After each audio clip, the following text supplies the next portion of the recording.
4 gol tanpa balas ini bukan sekedar kemenangan, tapi ini juga merupakan pesta yang menghancurkan Persijap Jepara. Malut United tampil begitu superior di Stadion Gelora Kiraha. Bayangkan gol Roket Igor, aksi solo Ciro, Tiron dan juga David da Silva. Ini merupakan pesan bahwa Malut United masih bisa dan masih siap bersaing di papan atas klasemen BRI Super League. Sobat-sobat Papatola, sebelum kita lanjutkan bedah taktikal review match, jangan lupa kalian untuk like, share, subscribe video-video Papatola dan berikan komentar-komentar terbaik kalian, sobatku. Ini dia Papatola Football review match Malut United versus Persijap Jepara. Sobat-sobat Papatola, kalian tadi yang menyaksikan pertandingan tentu merasa terhibur karena kita kalau nonton bola itu butuh gol ya. Dan kali ini Malut memberikannya dengan tidak tanggung-tanggung. Bukan 1, bukan 2, bukan 3, tapi 4 gol. Bagaimana akhirnya Malut berhasil memutus tren buruk mereka usai 2 kali kekalahan sebelumnya dari Bayangkara dan dari Persib Bandung. Jadi dengan kemenangan 4-0 ini, maka pasukan Henry Susilo tampil komplit, agresif, disiplin, dan efektif. Dan begitu tajam dalam transisi. Gol di menit 11 Igor Alves di menit 23. Tiron di menit 68 dan Silva di menit 77. Jadi satu babak 2 gol. Ini membuat peringkat mereka tetap di peringkat 4 tapi dengan poin 40 dan hanya terpaut 1 poin dengan Persija Jakarta. Jadi dari struktur atau game plan yang Papa lihat tadi ya, bagaimana coach Henry Susilo memainkan struktur dasar 4-3-3 yang begitu fleksibel, berubah menjadi 4-2-3-1 kalau mereka bertahan, walaupun sangat jarang terjadi bertahan ya, karena memang Persija benar-benar kesulitan untuk bisa menyerang ataupun menekan Malut ya. Angga Saputra menjadi penjaga gawang, kemudian 4 back yang begitu solid, Igor Inonceo dan Nilsson sebagai penyeimbang build up. Double pivotnya Angulo, Lucas Cardoso betul-betul mampu menjaga stabilitas. Dan Tiron sebagai advanced midfielder ya, benar-benar mampu menyeimbangkan irama permainan ya, memanjakan Ciro Alves dan David da Silva. Ciro berada di kiri, Silva menjadi central striker dan menjadi poros serangan.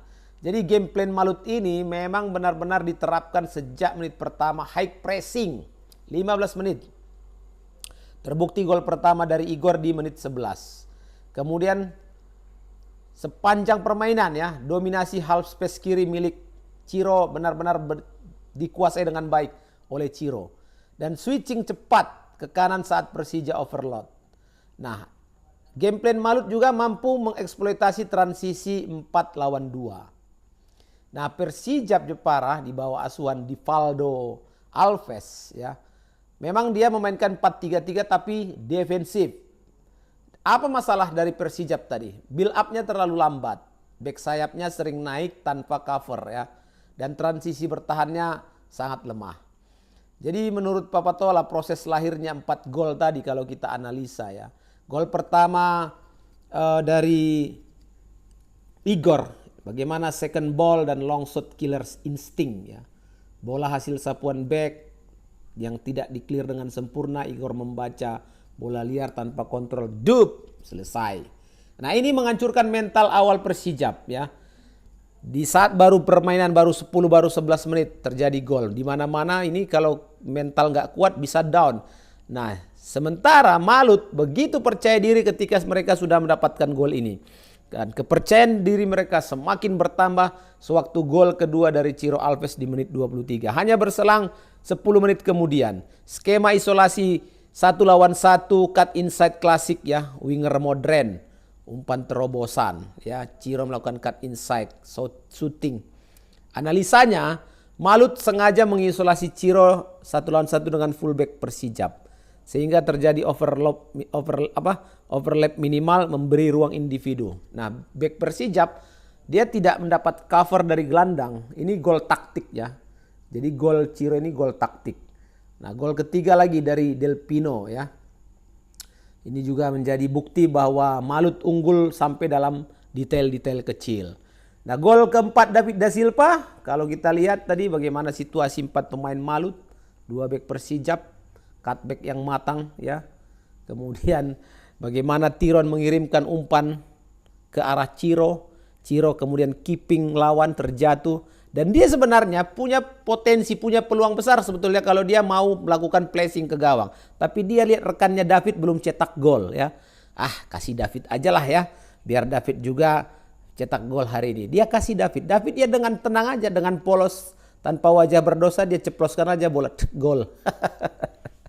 Tapi itu sebenarnya berawal dari bagaimana mental Malut menghancurkan Persijap ya. Belajar mereka dari 2 kekalahan, terutama kekalahan yang sangat pahit di saat mereka jadi tuan rumah dikalahkan oleh Bayangkara. Nah, dari 2 kekalahan itu Malut tampil dengan intensitas tinggi sejak menit pertama dan tidak panik juga saat unggul, tetap disiplin ya, dan tidak memberi ruang untuk comeback bagi Persijap. Nah, kalau Persijap malah kelihatan sekali sebetulnya mereka drop mentalnya setelah gol pertama. Ada rasa frustasi. Mereka menyerang.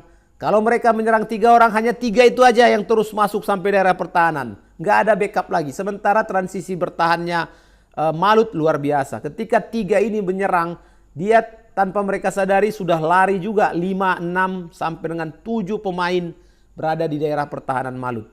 Dan akhirnya mereka kurang orang dan juga tidak punya skill individu yang bisa melewati 3 atau 4 orang ya, pemain-pemain Persijap. Jadi kalau pemain kunci ya banyak sebenarnya ya, tapi paling tidak Ciro Alves menurut Papatola man of the match ini. Kemudian Tiron juga bagus, David da Silva juga bagus. Semua bagus, pemain-pemain Malut kayaknya malam ini di atas nilai 7,5 semuanya. Kalau dari pertandingan tadi terlihat jelas memang bagaimana kekuatan Malut melakukan transisinya sangat mematikan ya. Kemudian variasi serangannya juga ada. Kemudian mental bounce back-nya luar biasa, set piece-nya terorganisir. Sementara itu kelemahan Persijapnya berhasil mereka eksploitasi nih. Di mana mereka Malut melihat transisi bertahan lambat, itu dieksploitasi terus oleh Malut. Kemudian pressingnya nggak sinkron ini pemain-pemain Persijap ya. Kalau misalnya bola di sisi kanan gitu kan, mereka 2 orang. Ini pressing, dipindahin sama Malut. Nggak di pressing lagi di sana. Ya sudah, kalau nggak di pressing ya Malut naik terus kan gitu ya. Jadi kalau dengan klasemen seperti ini Malut masih oke ya bersaing 4 besar. Yang berbahaya adalah Persijap. Makin susah dia keluar dari zona degradasi. Saat ini dia peringkat 17 ya. Peringkat 17 dengan poin berapa? Lupa ya, 15 poin ya. Ini kan sangat jauh ini. Jadi menurut Papatola memang di pertandingan antara Malut versus Persijap ini harusnya itu ada perlawanan lah ya dari Persijap. Tapi malam ini ternyata tidak. Tidak ada peluang apapun yang bisa diperoleh oleh Persijap. Karena ini tadi mereka sudah down sewaktu ketinggalan 2 gol di 20 menit pertama.